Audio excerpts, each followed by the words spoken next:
key.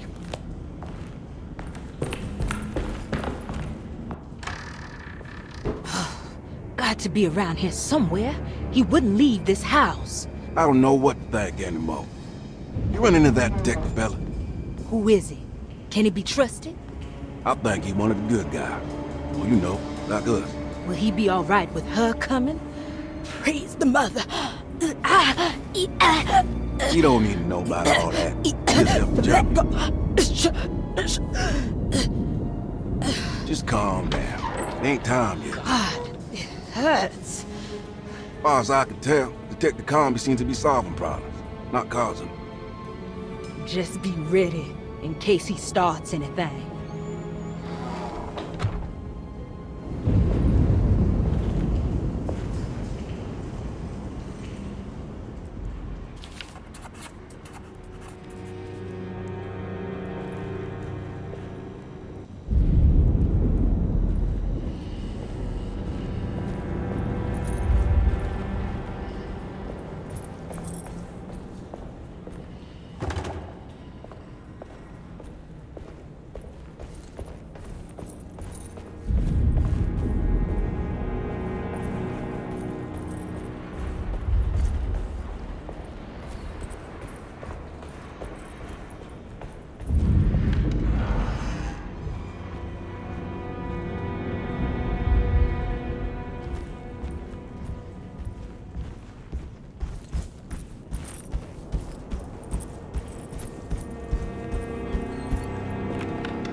What the hell was that?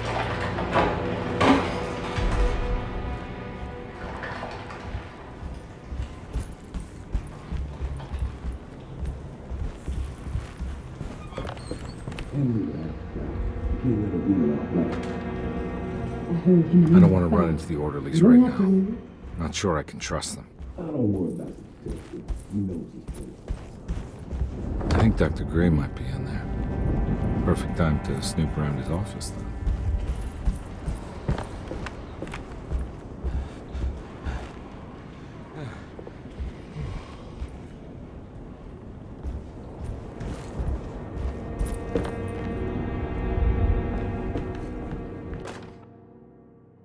We must have faith that Jeremy's pact with the Dark Man is a bluff. If we are lucky, our visitors will find him and prove it's all nonsense before night falls. What is true is our attempt to call on her. Too many things have happened for this evening to be in vain.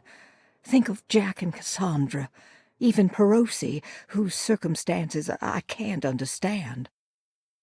Grace is a goat without horns. She knows it and will play the role. You must talk to your brother, Batiste. I worry that he will fail us. Mrs. Thompson.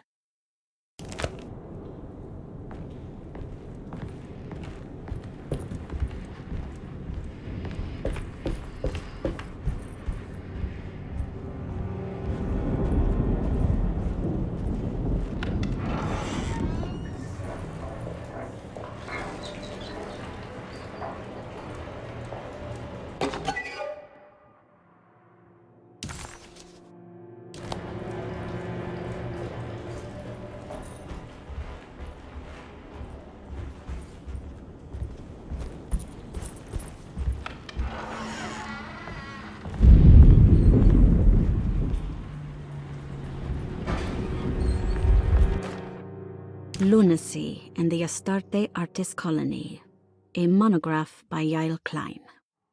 In early 1909, the old Derceto plantation outside of New Orleans was turned into an artists' colony.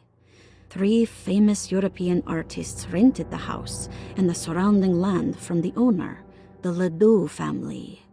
The colony was chiefly run by Sebastian Cortez, who was playfully dubbed the captain by his collaborators, William Arges and Heinrich Kassel. The colony existed for 6 years, until one day all 12 members disappeared without a trace. It is widely believed that their disappearance is connected to the disastrous hurricane that passed through on September 29, 1915, but nothing truly supports this claim.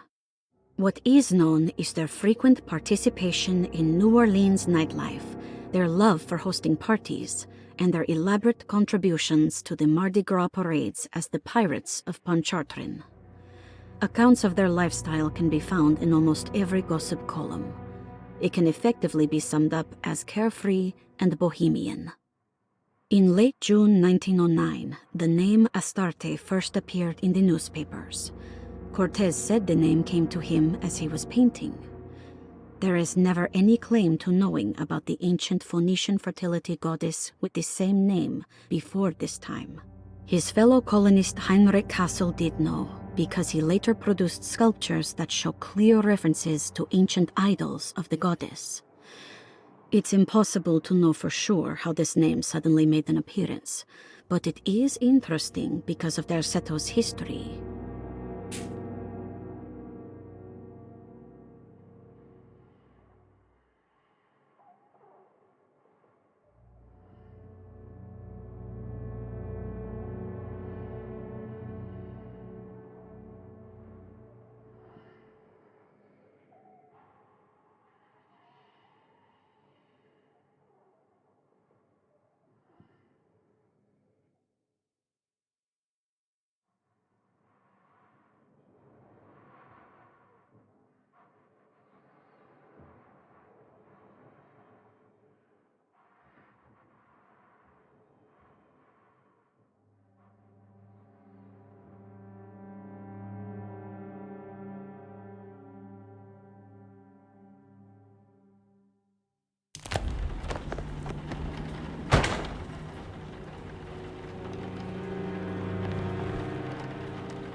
What is that?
key.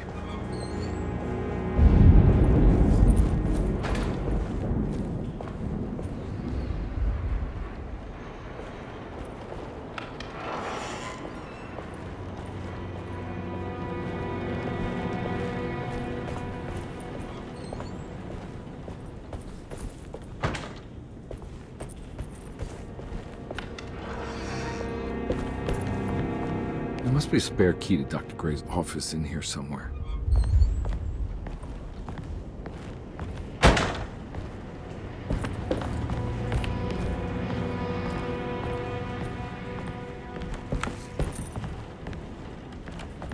I don't have the combination for this. Maybe Jeremy did.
Detective Comby, I'm terribly sorry that my niece has pulled you into this mess. Please, with all my blessings, take her away from this cursed place. I have destroyed that Eater of Worlds and locked it away in the attic and retreated to a place of hiding. Tell Emily I'm safe. Tell her all the lies you can think of to make her listen. Take her back to New Orleans. Sincerely, Jeremy.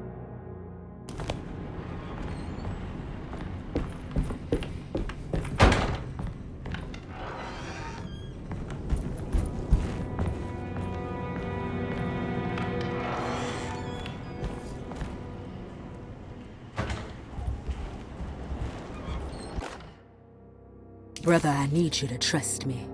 This is the most important moment in our family's history. I know you have doubts and that the terrible Mama Loa told you lies. I would never betray you. I promise. Lottie.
Detective Conby. Good to see you again. Solved your case yet?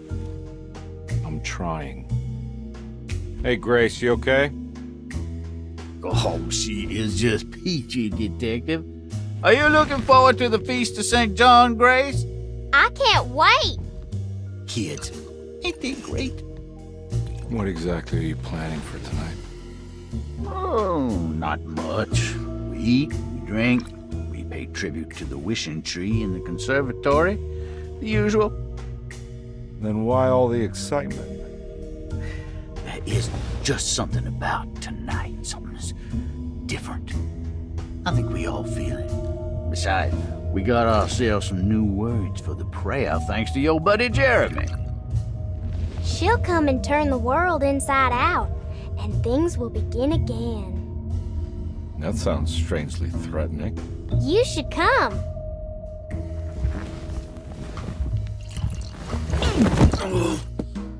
God damn it, Grace. Stay put for once.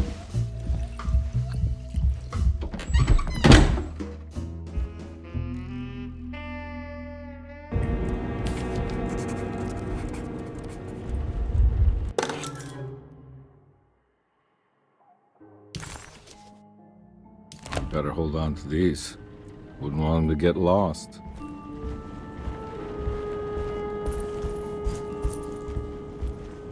There's something missing.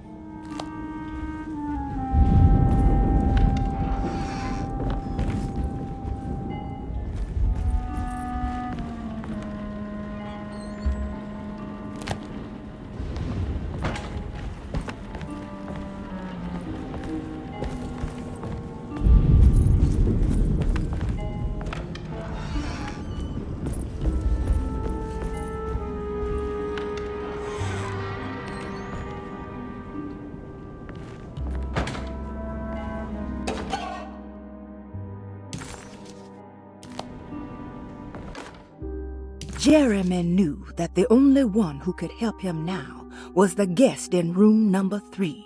The room seemed to have been empty for so long. But that wasn't allowed to be true. The story needed to be different. To include something from the outside, he would bring the guest back to room 3 and show them what was in that safe. 913. But those were not the right numbers. That was the combination for the safe in the clerk's office.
Surprisingly neat. Maybe I've been selling that old barfly short.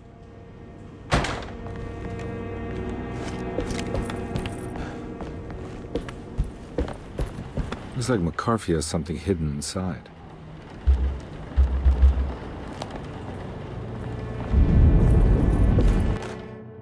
Sometimes I think this place makes me worse. That Derceto might be my grave. A coffin made of ostentatious architecture. A Taj Mahal for the drunken depressed. There's something about Derceto. Something about Dr. Gray. Like we all pretend that we're here to get better, when in fact we are here to be forgotten.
This is my room. I belong.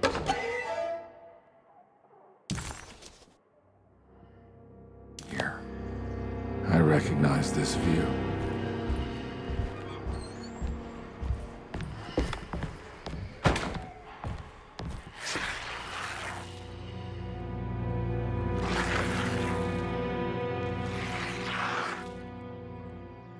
I know that number. Where's that from? I did this. I wrote that.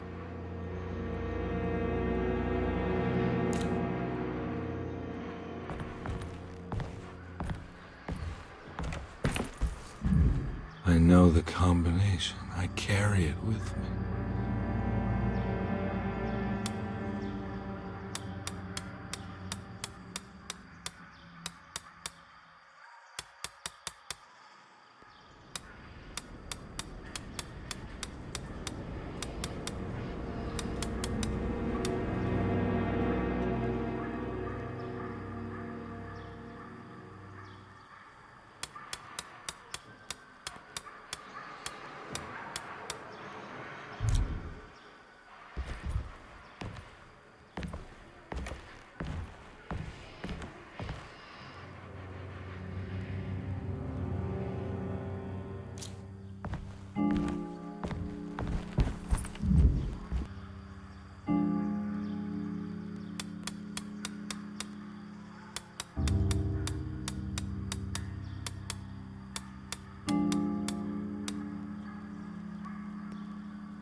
Detective, I have made many discoveries in my case. The child we want is safe, thanks to good people like me and you.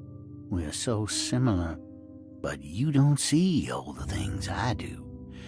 To find your man, Jeremy, you also need to look for the girl. It has always been that way. The young deliver us all. You should have a look in my room. There's a piece of the puzzle you will need. Take care now. My coffee.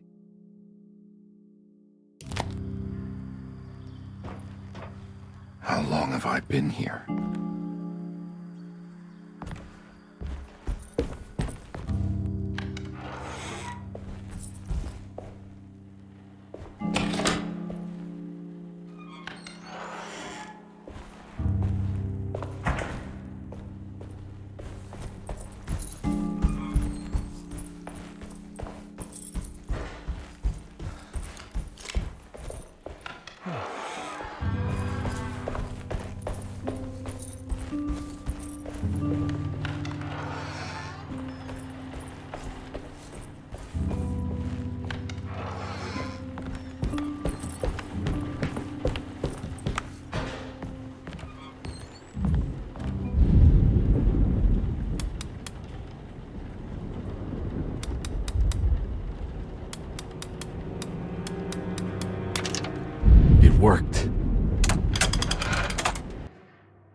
The last guest in the empty room suffered from severe maladaptation.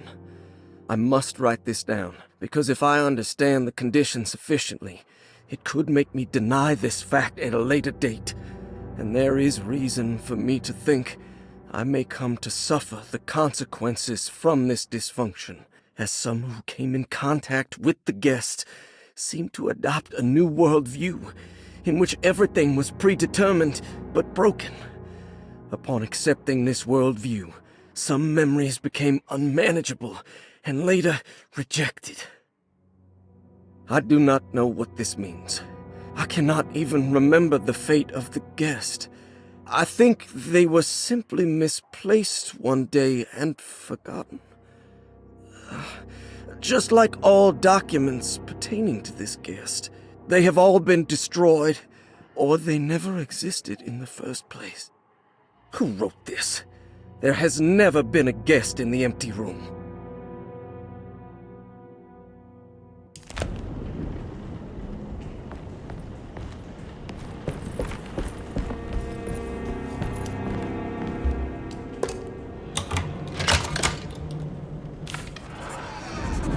Dr. Gray's office, all to myself. Let's see if we can figure this guy out. I have finished tidying up Miss Beauregard's belongings. I will leave it to you to contact her agent and have them collect her things. I found one of Grace's drawings she might want back, along with this key in her room, which I believe you've been looking for. Mrs. Thompson.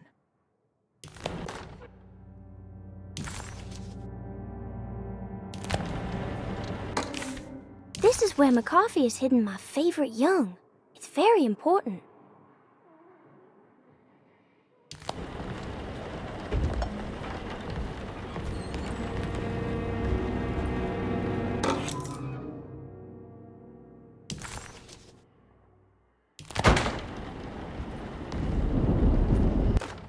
Dearest Dr. Manzetti, I find myself in a losing battle with my patient. As I've disclosed in my previous letter, his delusions have him completely captured.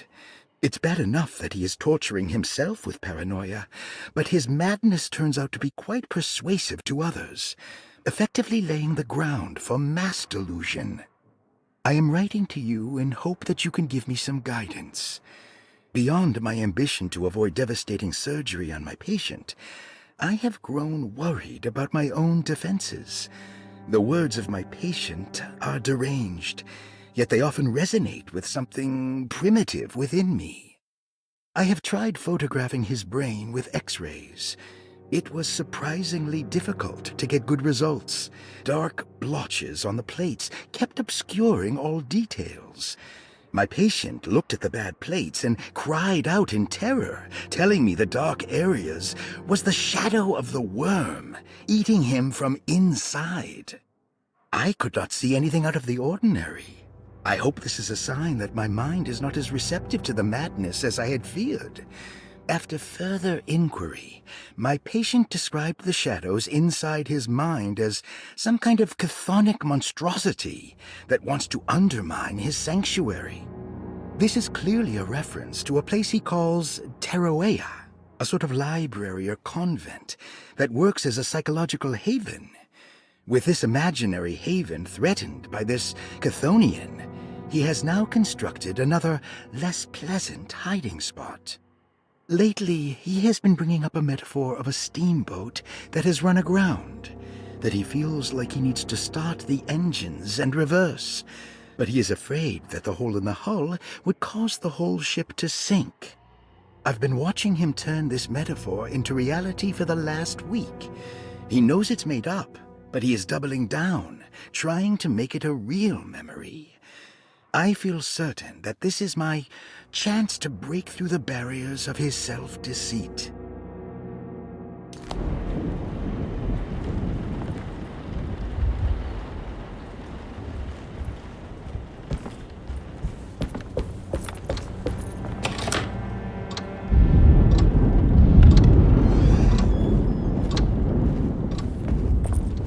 Ah!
take this much more. This has to end.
I need the key.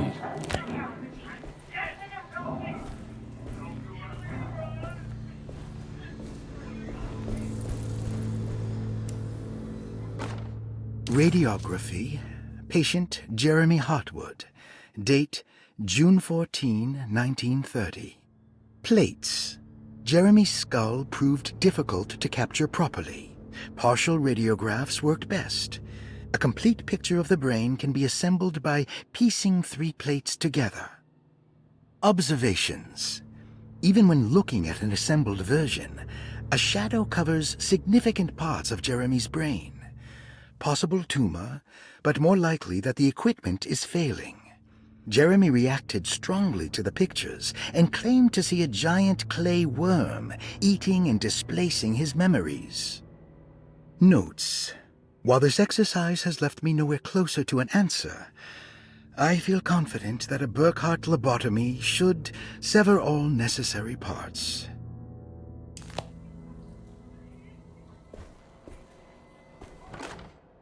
Hypothetical psychosurgery based on the ideas by Burkhardt and the St. Petersburg research could end up saving Jeremy's mind. Severing the connections around the frontal lobe would certainly solve most mental afflictions. The procedure would be brutal in performance, as well as in efficiency. An ice pick pushed through the edge of the eye and into the skull would untether the nerves like Alexander cutting the Gordian knot. As this would likely leave Jeremy in a very different condition, all other paths should first be explored. The medical instrument I would need for this lobotomy is missing, and I should have Waits order a new one.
Don't mind if I do.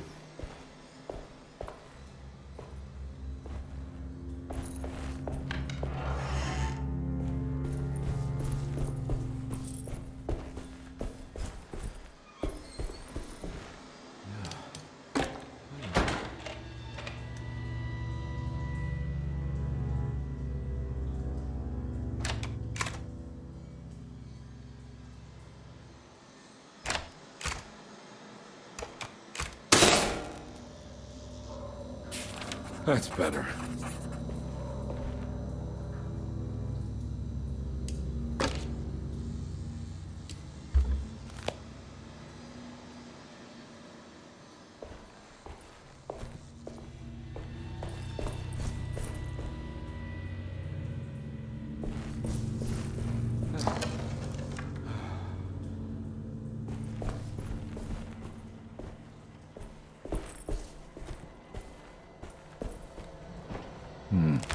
I need the key.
Why does this keep happening? What am I supposed to do?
Why does this keep happening? What am I supposed to do?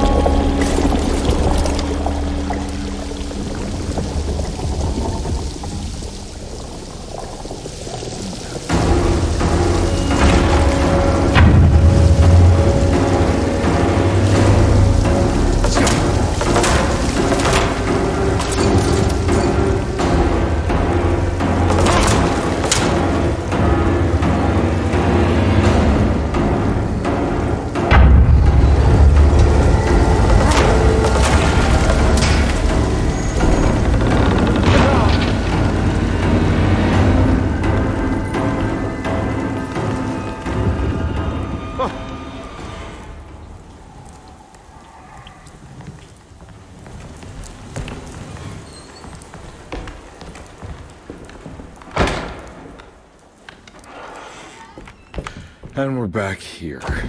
Well, perfect time to have a look around this place.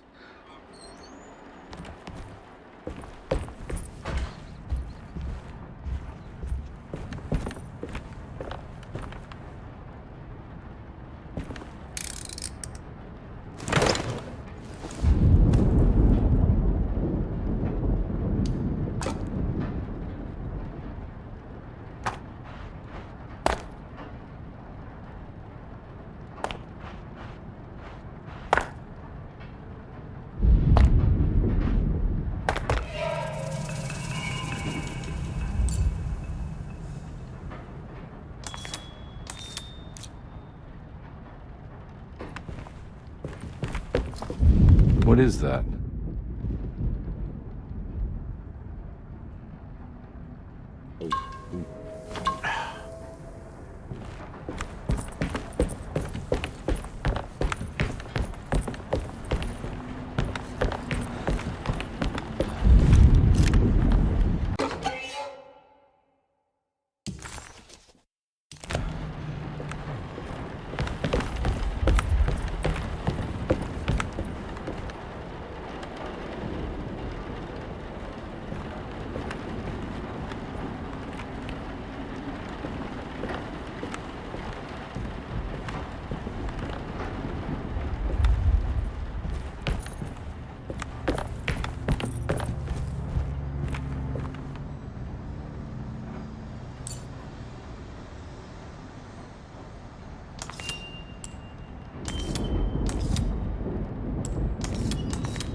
This is where Jeremy's hiding, right? Hello? Is anyone there? Jeremy? I need help! Wait.